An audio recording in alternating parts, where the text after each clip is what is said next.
அடிக்கடி சொல்லுவேன், if God decided to hide you, no matter how hard you try to come out, you can't.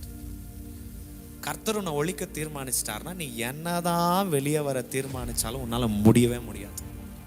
புரிஞ்சா இல்லைங்களா? ஆண்டவர் ஒழிக்கிறதான திட்டத்தை உங்களுக்கு சொல்லணும்னா, ஆண்டவர் உங்களை ஒழிச்சு வச்சாருன்னா நீயே யாருக்குன்னு உனக்கே தெரியாது. நீ யாருன்றது உனக்கே தெரியாது. ஆண்டவர் ஒழிச்சு வச்சிருவார். உனக்கே பார்க்கும்போது கண்ணாடியில் நான் ஒரு கெட்ட பொண்ணு, நான் ஒரு கெட்ட நபர், நான் ஒரு இப்படி, நான் அப்படி, உனக்கு நீயே தப்பா சர்டிஃபிகேட் கொடுத்துருவேன்.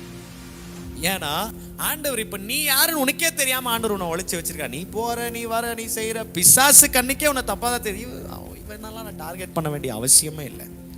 இவன் இல்லை, இங்க மோசே இருக்கிறார், அங்க மோசே இருக்கிறார், எல்லா குழந்தைய போய் சாகடிக்க தெரிஞ்சிச்சு. ஆனா உண்மையான மோசேஸை சாகடிக்க முடியல. ஏன்னா கர்த்தர் ஒழிச்சு வச்சார்.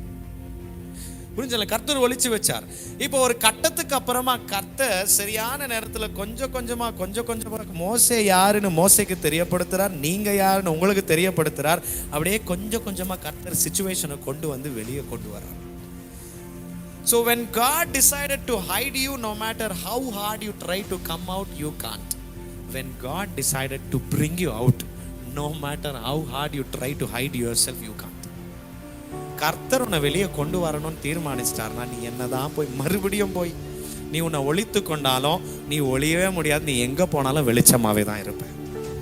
புரியுது இல்லைங்களா? நான் பாதாளத்தில் படுக்கை போட்டாலும் இல்லைங்களா, மேலே போனாலும், நான் எங்க போனாலும் அவர் உன்னை தூக்கி வச்சுட்டார். அவ்வளவுதான். your hiding period is over. உன்னை ஒளிச்சு வச்சு உருவாக்குன சீசன் முடிஞ்சிருச்சு. இப்ப நீ வெளியே வரணும். புரிஞ்சு இல்லைங்களா? சோ ஆண்டவர் உன்னை ஒழிக்க தீர்மானிச்சுட்டாருன்னா நீ வெளியே வர முடியாது. நீ வெளியே வந்து என்னதான் திட்டம் போட்டாலும் நீ நீ நீ என்ன சொல்றது, நீ வெளியில யாருக்குமே பெருசா தெரிய மாட்ட. ஆனா கர்த்தர் உன்னை வெளியே கொண்டு வந்து ஆண்டவர் எல்லாருக்கும் உன்னை காட்ட ஆரம்பிச்சிட்டாருன்னா நீயே போய் உன் வீட்டுக்குள்ள அறையில பூட்டு போட்டு உன்னை ஒழிச்சு கொண்டாலும் நீ யாருன்றத ஆண்டவர் தேசத்துக்கே காண்பி.